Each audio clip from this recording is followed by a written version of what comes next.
Crime Fighters, the #1 security program on television.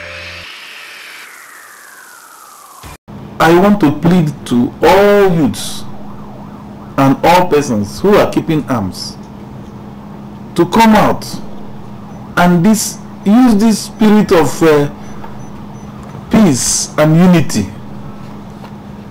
that is pervading our society now. They should use this opportunity to come forward and surrender these arms. Crime fighters, the police, and you're welcome to this rich episode of our program. Today we'll be bringing you a documentary on the progress the police have made so far in trying to curb kidnapping in the country. You'll also get to hear kidnapped suspects talk about how and why they got themselves into kidnapping. Our crime scene segment is a continuation of last week's crime scene. Remember the boy who killed another person in a fight, in a street fight to be precise. Sit back and relax as we bring you this intriguing package of crime fighters, the police, and you. I'm Gladys Azabi. Whenever kidnapping is mentioned, one can't help but fear the rate at which it increases every day. More worrisome is the fact that the kidnappers cannot be predicted, as no one can tell who the next kidnapped victim will be. Curbing this crime has been a task that got the police on their toes. 14 units of PMF personnel were deployed to the southeastern states where kidnappers have taken as their headquarters. This was closely followed by a visit to Anambra by the Inspector General of Police, Ogbonna Okechukwu Onovo, where he declared a war on kidnapping and allied offenses.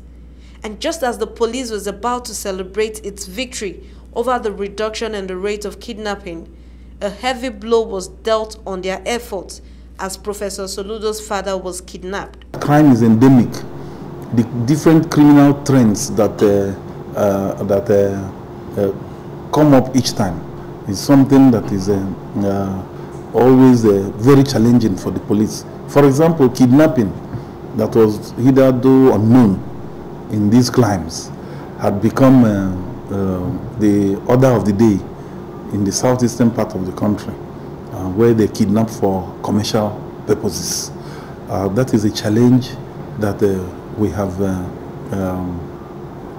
been tackling face on, and we are succeeding. A terrible blow was dealt on our F-law was dealt on by the kidnapping of Soludo's father. This sad incident occurred yesterday, but we know it's politically motivated, and we have turned out our men in large numbers to see how we can rescue the victim.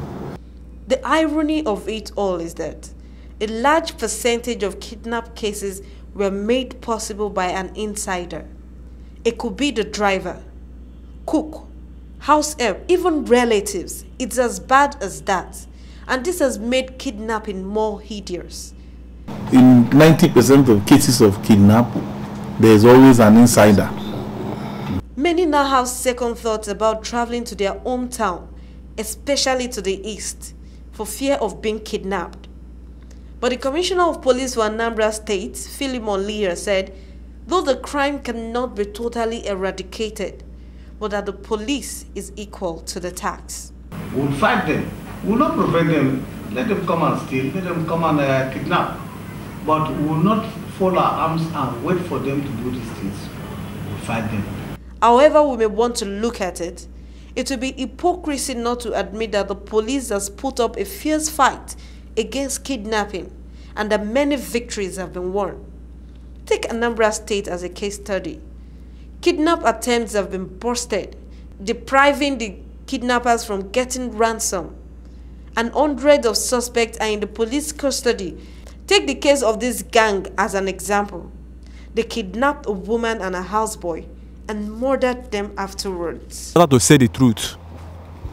So this time now tell me, say the guy were there for tell you don't kill the boy. I try and say for what purpose? I don't know the place, so now this time you know the place. You are the one who told me that you collected money. After he tell me say he killed the boy, I try and say for what purpose? See, I will go and confess all this thing. All this security now, where they happen like this now, na me cause am. If you ask them, he go tell you.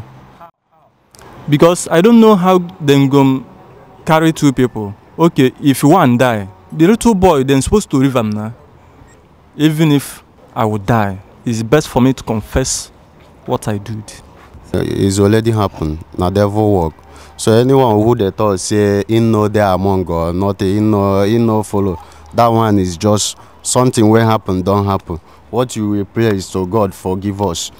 Also in Anambra, a 25-year-old Emeka Eze who confessed to be behind most of the kidnap and armed robbery cases in the southeast was nabbed by the police. He confessed to being the brain behind numerous armed robbery and kidnapping operations in the southeastern states, especially in Anambra State.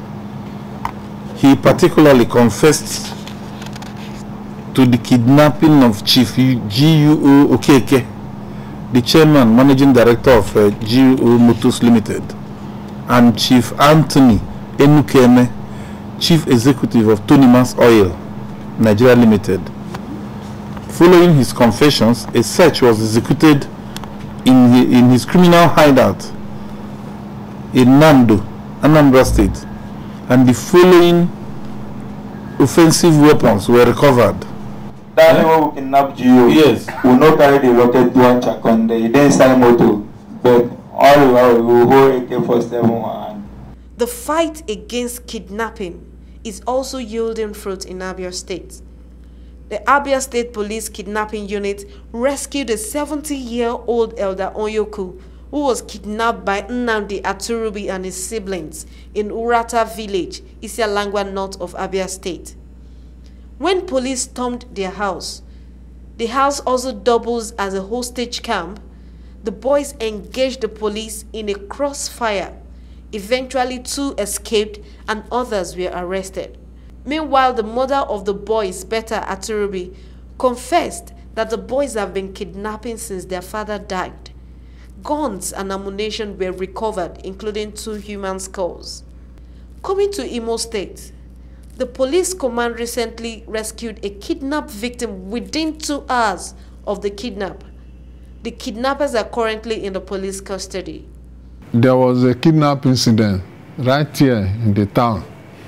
A woman, she's the chief nursing officer in the Federal Medical Center here. Mrs. Ngozi Naze. She was taking her daughter to school to drop her 8-year-old daughter in school and then drive to her place of work. Somewhere along the road, they intercepted her.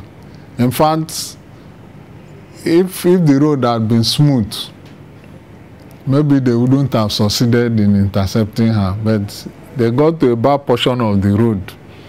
The woman had to slow down, thinking that the person who was standing by was a good Samaritan. He came in front of the vehicle, stood there, and the woman was horning, give way, you know. The next thing he saw was 2 others came out from the side, and before he knew it, they pointed a gun at her and said, "Shh, don't talk, or we'll finish you." So they just entered the vehicle.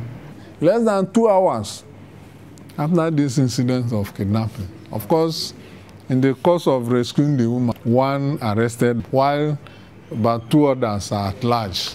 But we know we will get them. Herself and the husband and the kids, they were surprised. They said they didn't know that police could work like this. These are just a selected few of the numerous cases that have been recorded by the police. This fight against kidnapping is everybody's fight, because you never can tell who the next kidnapped victim will be. Prompt report of a crime incident or giving information to the police will go a long way to save the lives of victims, and it will also help the police to apprehend these criminals. I highlighted the importance of the police-public partnership in areas of information and intelligence gathering as a necessity for crime prevention. These are the essence of community police using the resources of the police and that of the community to prevent crime and dispel the fear of crime, and this cannot be done without information and support. Have communities who are working, they come and say, we know that there are criminals here, just give us time, we'll pick all of them. And they do that. Youths, some youths have mobilized in their communities and say, look, enough of this nonsense.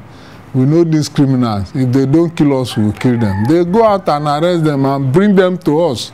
Families of victims must not relegate the police to the background.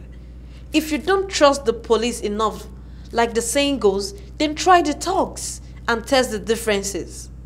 Working with the police will not only save the lives of victims, it will also save you the cost of paying ransom to kidnappers. But if it is not possible for kidnappers to get ransom, I think they will look elsewhere to make a living. The game plan on the ground is to make it impossible for kidnappers to get ransom. And once that is done, I can tell you that no person will want to go and risk his life to do kidnapping.